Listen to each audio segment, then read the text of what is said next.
I think they were doing one more area.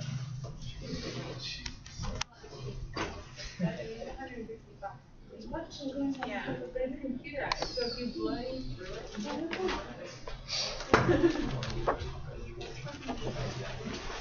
I keep bringing these exams and forgetting to hand them out, but the same people keep not showing up too, so I suppose that's Sebastian. John Standen? No.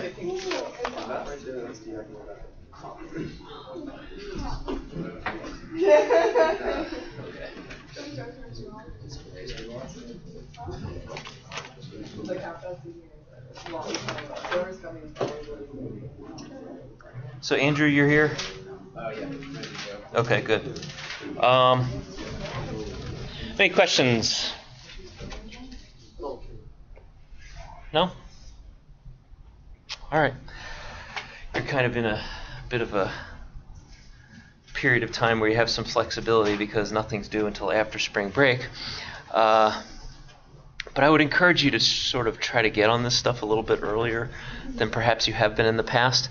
All right. So last time we were talking about how to write a class, and the way we were doing it was kind of by example. I've been going through and writing the member functions for the complex class. I want to continue that today, and then I will finish with, and then Andrew will come up and do his thing, and then I will finish with beginning to discuss the fraction class. As I've been writing the fraction class over the last couple of days, not that it's going to take it didn't take me a couple of days. It took me probably an hour or so. It is the constraints that I've put on it make it a little bit harder than I thought it was going to be. So keep that in mind as you plan. All right, so let's continue to talk about this complex class and fill in the remainder of the functions in the class. So you'll remember that this is in the examples directory under the examples link on the class webpage, and I've put it under its own directory. So the files associated with this example are in the 2013 March 4th directory. And you'll also remember that I'm now separating. I'm separating my program into three pieces. There's the definition of the class. Sorry, the declaration of the class is in this complex.h. The definition of the members of the class are in complex.cpp. And then I have this really just kind of ad hoc main program that I'm using to test the pieces of the class as I implement them. And this is what you're going to want to do with fraction, because in the end, when it's all said and done and you've written your fraction class, you're only going to turn in one file to me, possibly two, but in most cases perhaps just one. You're going to turn in your fraction.cpp. And then what I'm going to do is I'm going to have my own main program that declares fractions and does things with fractions that relies on your writing of the fraction class. And I'll be able to test all aspects of your class sort of automatically with this program that I write. So you're not actually building or writing a running program. You're just writing the definitions of the fraction class. So let's continue with this then. You'll remember that I'm editing this in. How many of you guys get this screen and don't know what to do? Okay. This happens when you are either editing, you have the file open somewhere else, or you are editing your file and then you close the lid on your laptop, or you quit PuTTY without saving and quitting VI. What it does is it leaves a sort of a backup or recovery file in the directory, and you'll get this little dialog every time you try to edit your program. There are a few things that you can do. I'm going to quit, and I'm going to quit Vim. So Vim is currently running in my office computer, so I'm going to list all the processes that I own. So that's PS -AUX pipe grep shula. In fact, maybe I'll just list all the processes that have the word Vim in there. So I've got Vim running in several places on my computer. The one that's causing me trouble, my guess is this one, 1394. So I'll kill 1394. And now I'll do it again. That guy's gone. The other ones are probably not going to cause me any trouble. Now, since I sort of cleanly exited Vim on my computer, I shouldn't get this problematic dialog. Okay. This may not be the problem for you guys. Let's say I'm editing complex.h and I make a small change, and then I close putty. Now I go back in.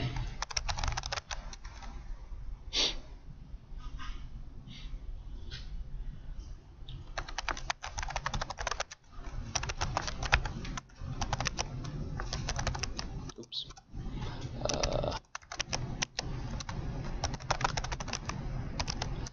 And I get the error message because you sort of quit Vim without making without saving your changes. You have a few options here. If you can remember back to when you last edited the file, and if you think that there are no changes that you need to restore, then just delete it. So hit D and delete it, and that'll delete the backup file. You'll go into the file as it last was, and you just carry on. If, on the other hand, you think you've made some changes that maybe you didn't save, then you should hit recover. So I'll hit recover here, and what it's recovering for me is this empty line, which is just a trivial example of what's going on. So I'll look this over, I'll say, oh, that looks good, I'll quit, and then I come back again and I have the same problem. But now I know that I've recovered everything, and I can delete the backup file. Now I come out, I come back in, and it's okay. So it's going to present you with that dialog until you delete that swap file. All right, so we were in the midst of filling in the functions of this complex class. We had actually dealt with all of the member functions, the absolute value, the complex conjugate, the print function. And we had moved into defining the friend functions. Does anybody remember what a friend function is? What does the descriptor friend allow a function to do? Say again? Use data from other classes. Well, in particular, this class, right? So it lets the function access the private data. Andrew? I was going to ask, what does the edit anyway do? Because that's what I've been doing. Probably what that does is it will not try to load the stuff from the backup file, and it lets you edit the file, but it's going to leave the swap file there, and you're going to get the dialog every time. Do you not get the dialog every time? Oh, so maybe edit anyway just deletes it and makes you happy. Yeah, okay. I haven't tried edit anyway, but it's a guess. So these guys, these four functions are friends of the class, and because they've been given the privilege of being a friend of the class, they are allowed to manipulate the private section of the class directly using the dot operator. So we'll go look at a complex.cpp, and I think I actually wrote addition. And you'll notice what's going on here. There's a couple of really subtle things that I want you to note here.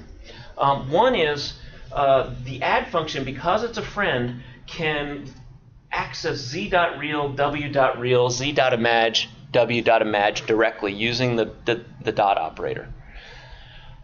If add were not a friend of the class, it would not be allowed to do that. The other thing I want you to notice is, see this complex : in the function right above? That's the scope resolution operator, and what it's saying is this print function that I'm about to define here, this print function is from the complex class that's defined in complex.h. You'll notice that it's missing here.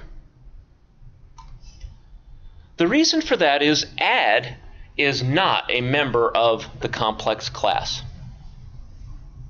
Add is a function all of its own. The only reason that add appears in the definition of the complex class is to let the compiler know that add is allowed to access the private data. The only reason it's in there is so that it can receive the friend designation, but it is not a member of the class. Because it's not a member of the class, you don't use the scope resolution operator. And so I'm going to make a note right here.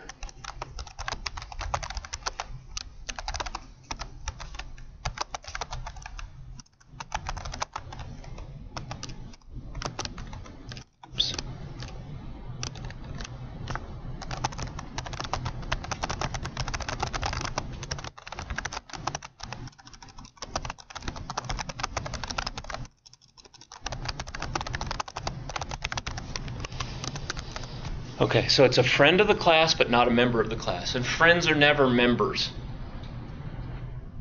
Members are just automatically friends, right? Members of the class are allowed to access the private data automatically. Friends are not members. They're just able to access the private data. So let's carry on then with our definition of the remaining friend functions. So let's do subtraction.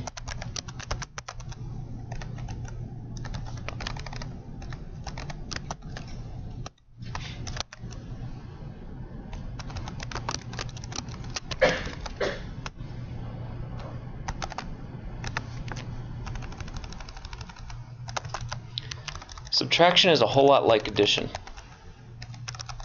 The only difference is we subtract the real parts instead of, and the imaginary parts instead of adding. So we're done with that guy. For the sake of time, I'm not carefully testing each one of these things, and you can certainly do the same as you get more comfortable with this. But you should be aware that it's really easy to have bugs kind of slip in unnoticed, and probably at this stage in your programming careers, it's worth testing every one of these as you build. So build a new one and test it. Build the next one and test it. So there's subtraction. Let's keep going here. Multiplication.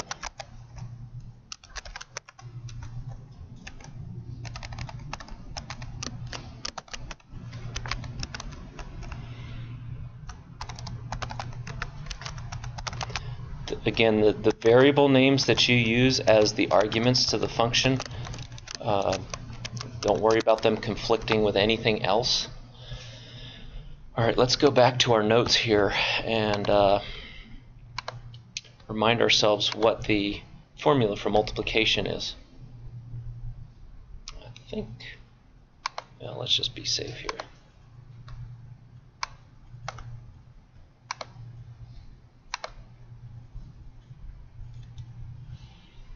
So I went through all of this arithmetic. Where is multiplication? Right there. Here's the formula for multiplication. So AC minus BD. Okay, remember what A and C are. Remember what A and B are. A and B are the real and imaginary parts of Z, and C and D are the real and imaginary parts of W.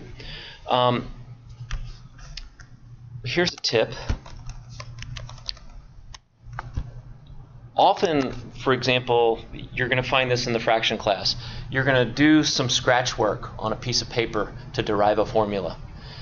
And often you may not use the same variables on your scratch paper that you use in your program. For example, in my program, the imaginary part of Z is some variable called imag, I-M-A-G. But here I'm using A and B and C and D for those values. Just to minimize the possibility of making a mistake, something you can do is use local variables to kind of make your variables match what your scratch paper is. So you can do something like double A equals z dot real, and double B equals z dot imaginary, and so on.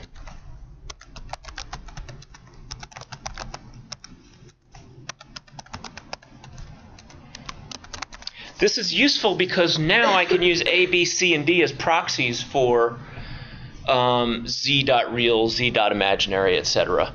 And I've used the exact same variables that I used on my scrap paper. So to get the real part, now I just do A times C minus B times D, exactly as my scrap paper says.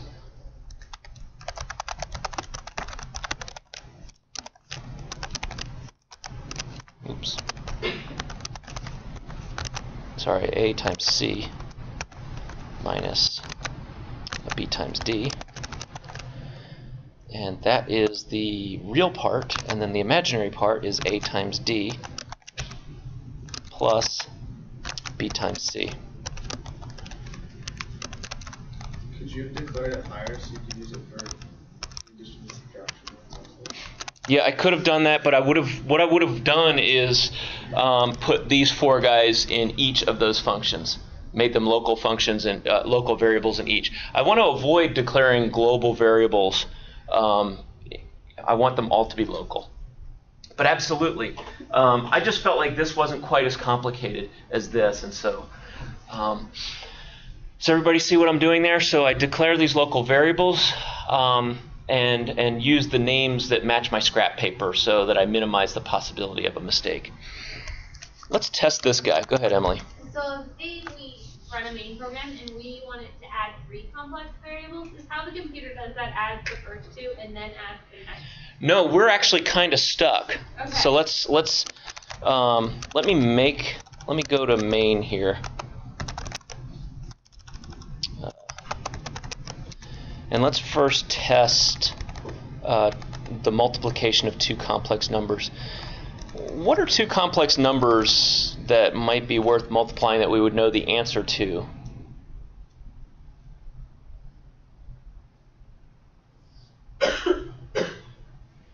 Well, for example, real numbers are actually a subset of the complex numbers, right? So if I multiply 2 real numbers, like 2 and 4, I should get 8. How do I represent the number 2 as a complex number?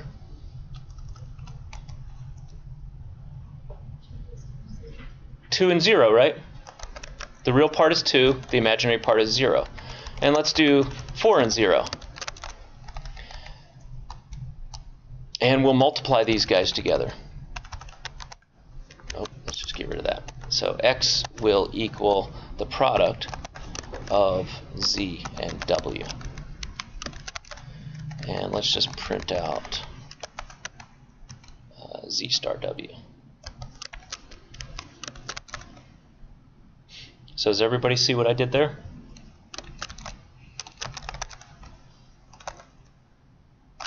So that's not a proof, but it's suggestive.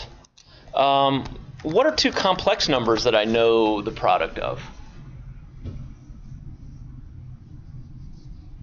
For example, what's the complex number I? Square root of -1. How do I write it as a complex number? 0, 1. 0, 1. The real part is 0, the imaginary part is 1. If I multiply those 2 guys together, what should I get? -1. Let's see if that happens. And the real number, -1, not the imaginary number, right? So that appears to be good. If you want to have even more confidence in your multiplication operator, what I would suggest you do is write out a few on a piece of scrap paper and plug them in and see if you get what you expect. Another thing that you can do is pull up something like Wolfram Alpha.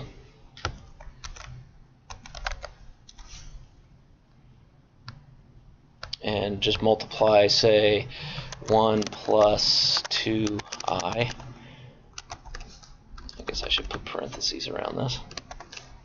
let's do like 1 plus 2i times 2 minus I.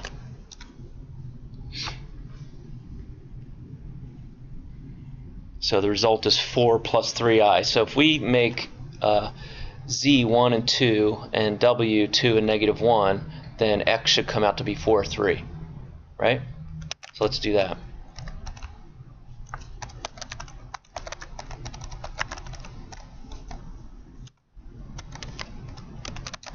So 1, 2, 2, negative 1. Let's make 4, 3. So I'm definitely becoming more confident that I haven't made a typographical error or some kind of calculational error. Questions? Go ahead, Sebastian. Okay, so does complex.h define a class that you're using in complex.c?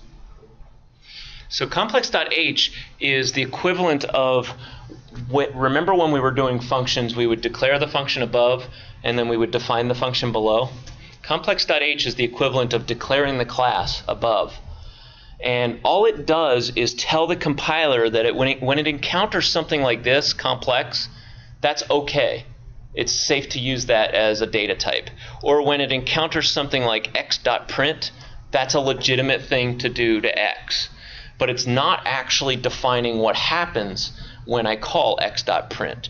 What happens when I call x.print is left to this file here. And that doesn't make it into the picture. Makefile. That doesn't make it into the picture until the actual compilation step here. The complex.o has the actual instructions for how to print, how to multiply, how to conjugate, has all those instructions and merges it with main.cpp, so then you get a fully functioning program. It's complicated, I know. Why couldn't you just use complex.o in your declaration? So in main here, put something like complex.o. Yeah.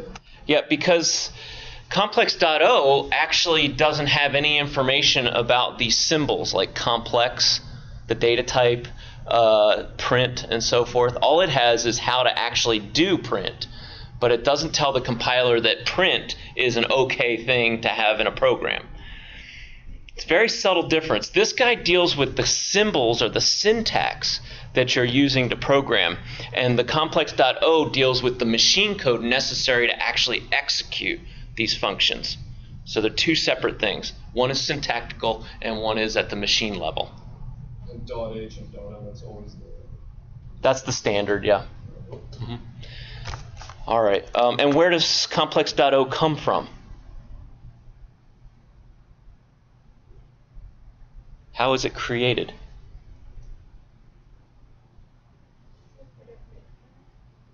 Oh, it was in the makefile, yeah. In fact, we can look at the makefile, and that'll probably give you a good hint.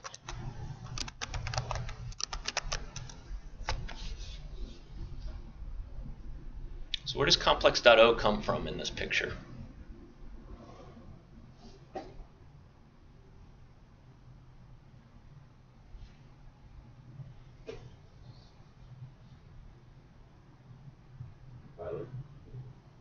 Yeah, that second group of lines right here.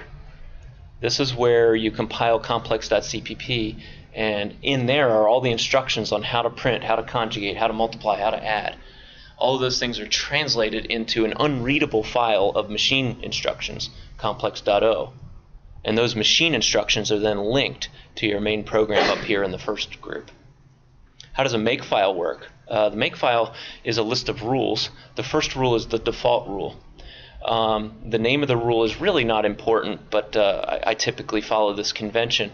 To make the main program, or to make the fully functioning program, relies on the existence of these two files. If one or both of these files fails to exist, the make program will go and look for a rule to create it. So complex.o, say it fails to exist. It'll say, oh, well, is there a rule further down that shows me how to make it? Yeah, here's a rule that shows me how to make it. So if this guy is missing, I'm going to go down here and use this rule to make it. And then I'm going to come back up here and try again. And makefiles get very complicated. This is probably as simple as a makefile can get. But it's really just a rule, a list of dependencies, and then other rules to satisfy those dependencies. But we're not about writing makefiles in here. If you ever get stuck with a makefile, just ask me. That's sort of much further down the road, or a little bit further down the road in computer science. So we have a multiplication operator.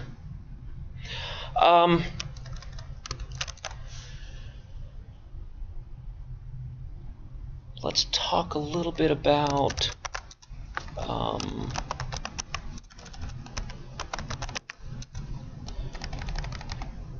what if I have a double, say y, and I let y equal 2, and I'd like to do something like multiply z and y. What do you think will happen?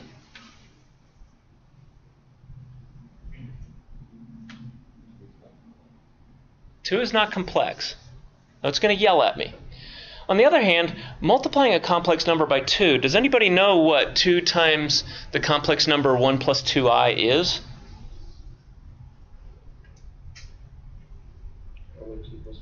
It is 2 plus 4i, exactly. When you multiply a complex number by a real number, you just multiply the real part by that real number and the imaginary part by that real number. So it's very simple. It just distributes through the complex number. That seems like a really useful thing to probably want to have, to let our complex numbers interact with our doubles. And it turns out to not be too difficult to add that functionality with something called a function overload. So what we're going to do is overload the multiplication operator so that it can handle a double in the second slot. That's going to require me to visit a few files. I have to visit the complex.h. Let me first show you what happens if I try to compile. So if I try to compile, it says I couldn't convert y from double to complex. I don't know how to do that in line 19. So that's a compiler error. So let's see if we can fix that.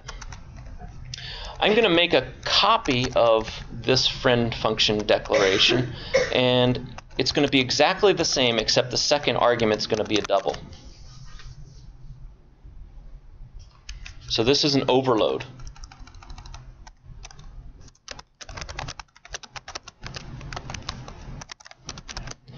And I'm going to go in and add that overload right after the multiplication operator here.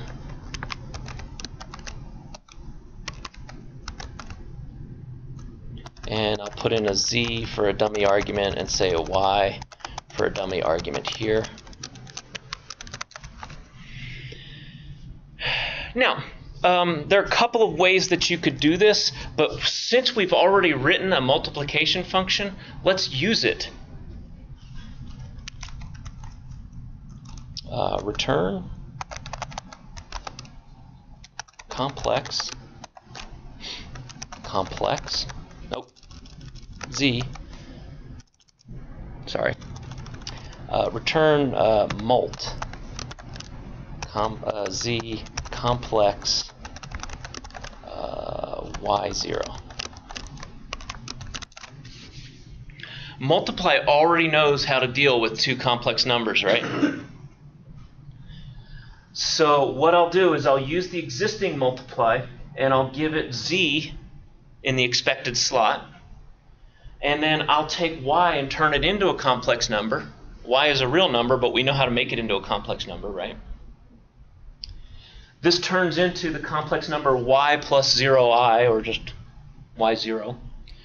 And then multiply knows how to deal with that.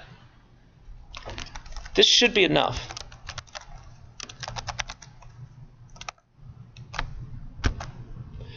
So this is very often the case, and you're going to find this with the fraction class. If you work really hard to write a good multiplication function, like this guy, don't do extra work. Just use it. Try to sort of recontextualize it. Use it to do what you're trying to do. Let me finish with just something that's begging to be done. Why limit myself to a complex times a double? I should also be able to do a double times a complex, right? And that's going to behave exactly the same way. So let me do that.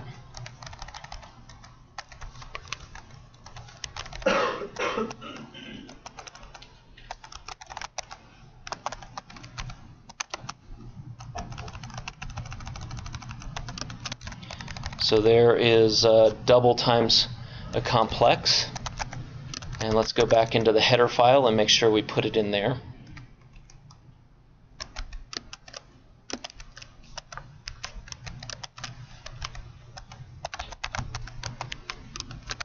That should do it.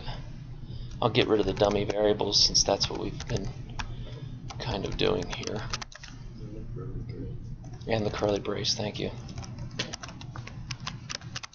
And now we can do complex times complex, complex times double, double times complex. Don't you have to go back and change the 0 and the y? Well, do I guess. Take the order. This guy here? So, yeah, I mean, it's coming in with y on the left and z on the right, but multiplication is commutative. If it were not a commutative operation, you're absolutely right. I would have to make sure I preserve the order. But in this case, it's the same. So does everybody see what Andrew's asking? I mean, I could just do this. And in a way, that's somewhat more pleasing to the eye. So maybe I'll leave it like that. But it wasn't necessary because multiplication is commutative, meaning a times b is the same as b times a. Sebastian. So is there a difference between this MLT function and the standard, just like asterisk multiplication operator? There is, because right now, z asterisk w doesn't make sense. If I try to do z asterisk w in the main program, where z and w are complex numbers, it'll yell at me. In fact, let me do that first, and then I'll turn it over to Andrew. Let's go to main here, and let's just try to do something like z star w, and we'll try to compile it. So there's no match for operator star in z star w, meaning operator star doesn't know how to deal with two complex numbers. The question you've asked nicely foreshadows the very next programming assignment. The very next programming assignment, and it won't take very long, I'll probably only give you 4 or 5 days to do it, will be to teach the star operator, the asterisk, how to handle complex numbers. Teach the addition operator how to handle complex numbers. And it turns out, sorry, not complex fractions in your case. And it turns out that the work that you'll do between now and when this next homework is due is 90% of the work that it's going to take to make the star operator work, make the plus operator work, make the minus operator work. We'll talk about that a little bit later. Andrew, why don't you come on up and do your thing, and then I'll maybe I'll talk more about this complex class thing.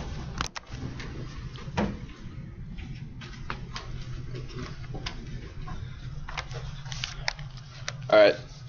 So mine is what is problematic about the year 2038, and basically systems that store time as a signed 32-bit integer, interpreting the seconds from January 1st, 1970, will basically run out. So you're going to run out of the 32 bits. It's going to go all the way through, and therefore it'll wrap around to the negatives, and it'll be saying that everything's on a time in 1901. And I can show you kind of what it looks like. Do you care if I leave this? Do you want this? Go ahead. Do whatever.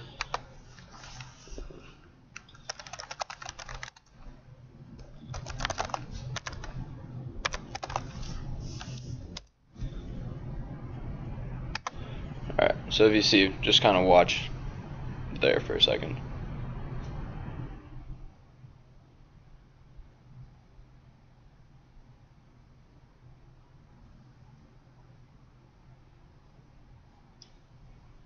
Alright, yeah, so you can see it kind of go around there.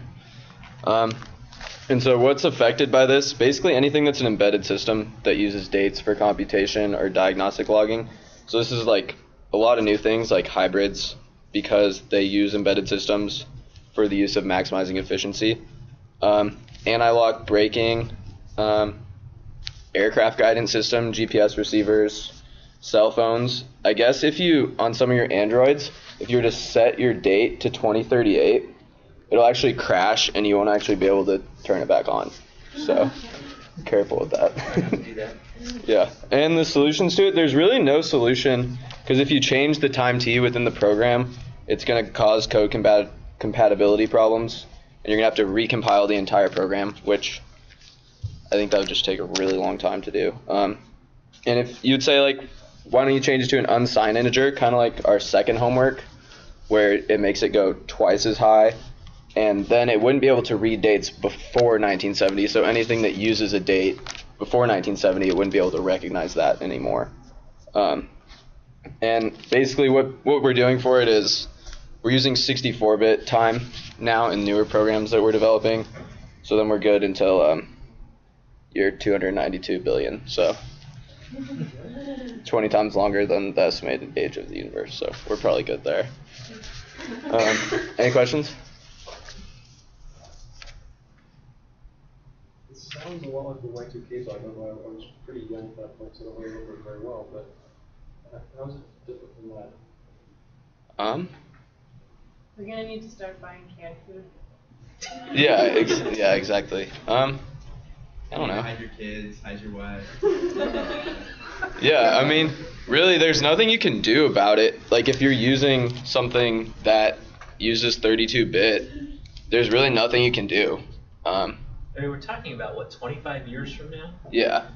So there might be ways that we can fix it that are better, but at this point, you were saying that 64-bit. a lot of newer systems.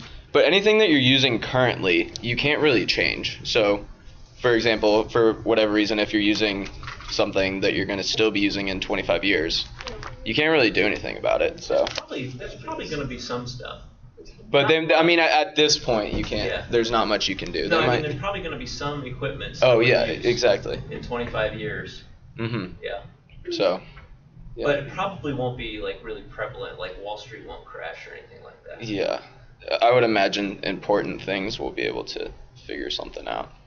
Yeah. This reminds me of you know how everybody got freaked out about the year 2000, and you know we go from 1999 to 2000, but nobody will freak out over the year 2048, which is the digital millennium, when the binary expansion of the year flips over. It's kind of interesting how we focus on certain dates for no good reason, but this is one that you should probably. It's at least interesting to know about. Do you have a question? Sorry? 2048 is when what happens? That's a digital millennium. So the year 2000 was the regular sort of millennium thing, and then if you expand 2048, well, let me count it out here. 512 is 9. 1024 is 10. 2048 is 11. So in the year 2048, we'll go from 10 ones for the year to 1 1 and 10 zeros. It's far more impressive than the year 2000, I think. Especially since the next one will be quite a long way away, right? The next digital millennium would be 40, whatever, 2048, 4096. That's a long way away. So yeah, most of us in this room, hopefully will live to see the digital millennium 2048, and most of us in this room will not live to see the next one. Yeah. So you said that a lot of the new software is using 64-bit. Is that like all the new, is that like in the next couple of years everything new? For the most part, yeah. If they're aware of what's going on, yeah, definitely for the most part. Yeah. Why did they set it to how like January 1st, 1970? How did that? I mean, I don't know. I guess that's around the time that they started making a lot of these things, I would imagine. Click on that link right there next to January 1, 1970. The little superscript there. No, not that one. Oops. This one? The superscript one. And go there.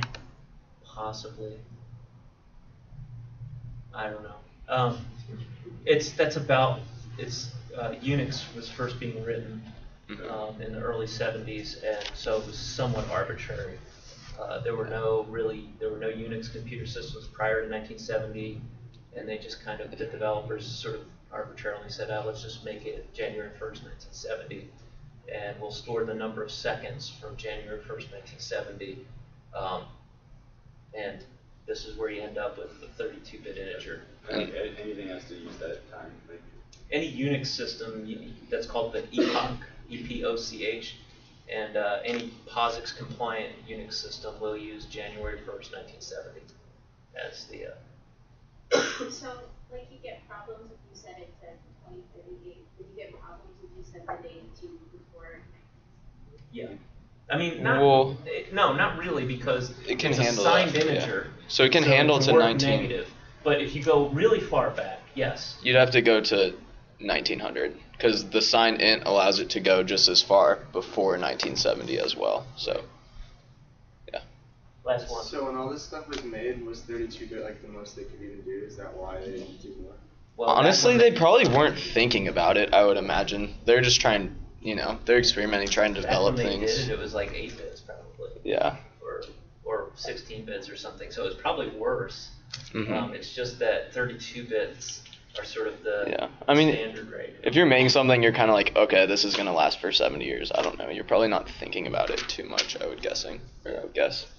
But it's really, the reason I threw this in there is just to let people know that hardware overflow issues are real and can have real impact. And this is probably one of the most significant ones, although I suspect that it won't have a great deal of impact by the time we get there, because we're already using 64-bit computers. Well, and it definitely will, because if you think about it, cars and cell phones are definitely a very big thing in so there daily are life. cars now with embedded microchips that are 32 bits, and probably many of those cars, or some of those cars, will still be on the road in 25 years. Yeah. It's a lot of hybrids as well, like I said. I don't know. I mean, maybe the check engine light will come on or something. I don't know. It'll probably still run. So. Yeah. All right. Thanks, Andrew. You'll change your oil and it'll want to be changed again right away or something like that. Let me just keep. I like the idea of. We'll talk about fraction on Friday, and I like the idea of developing this class as we go here. You're in an area, this is my favorite thing about C++, is being able to take an abstract concept like a complex number and slowly build up a whole algebra inside a computer system that then somebody can go ahead and use. And it's not just complex numbers, it's fractions. You can represent sets, vectors, matrices. You can do all kinds of things where you understand the basic mathematical characteristics of these objects, and you can very carefully build up a robust representation of those objects in C++. And I like how as you add each function, you get sort of more capability for the objects, and then as you add more and more functions, you actually start to use some of the functions you've already written to build new functions, like we did with this multiplication overload. Let me finish with the division operator and show you what I mean. Let's go to complex.h here. Oops.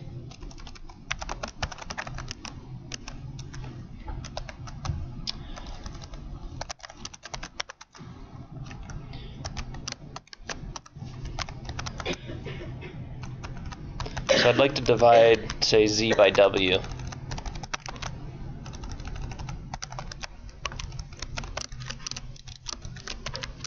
And now that I've done such a careful job of building my multiplication operator, the division operator is going to be fairly easy. It's going to depend almost entirely on functions that we've already written. Let me go back to the notes here and remind everyone how we did division. So we saw that to divide two complex numbers, z and w, we could play a trick. We could multiply the top and the bottom by w conjugate over w conjugate. And what was interesting about that is w times w conjugate turns into this real number, a squared plus b squared. And then what's left behind is a multiplication, z times w bar.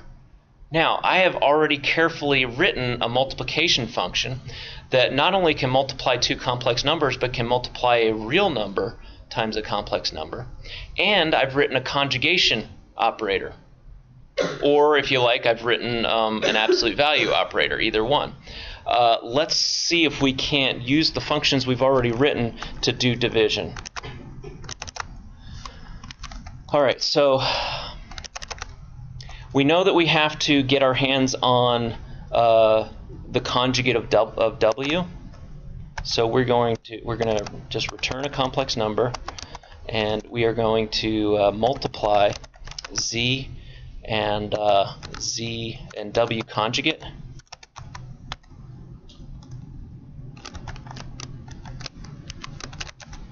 So that's getting me this product, right? Now what do I have to do? I have to multiply by this real number. So let's do that.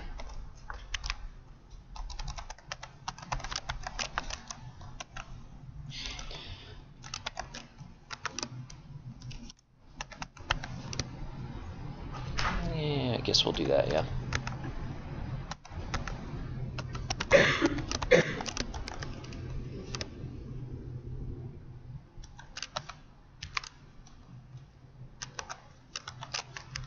All right, now I've got to count my, okay, so here is, Isn't it W's instead of Z's? yeah, thank you.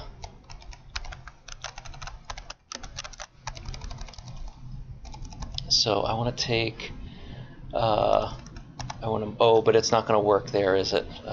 Because 1 divided by, this is going to turn into a complex number, so here I'll use a different trick. I want to multiply by 1 over w absolute value times w absolute value.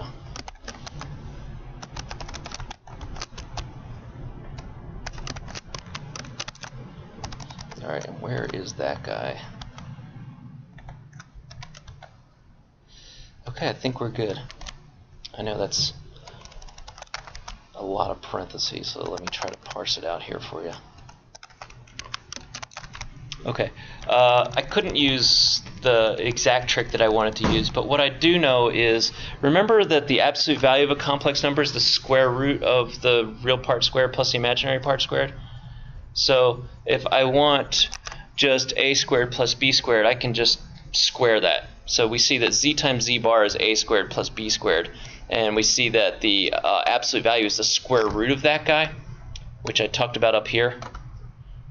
So if I take that guy and square it, that's what this is. 1 divided by the absolute value of w squared. So sitting in here is 1 over w bar. And then I'm going to multiply that real number by this complex number. This complex number is the product of z and w conjugate. And I'm done. There's one more thing I should check here. What is it? It's division. I want to make sure that I'm not dividing by 0.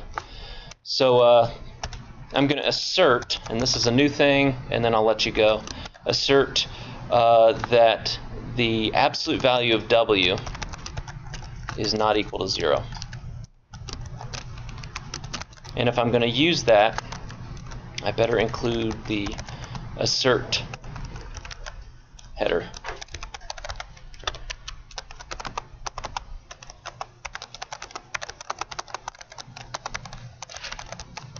So the cassert header gives me access to the assert function, And this is a really easy way to trap errors.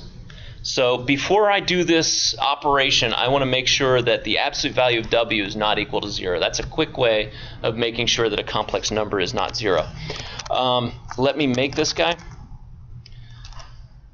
Oh, I still have the error in my main. Get rid of that guy, get rid of that. Let's get rid of that. Let's do z/w. And we'll do x equals divide z/w. Oops, divide z comma w. And presumably that works out to 0, 1, which is kind of surprising. What I want to do really quickly is show you what assert does. So if I make this guy 0,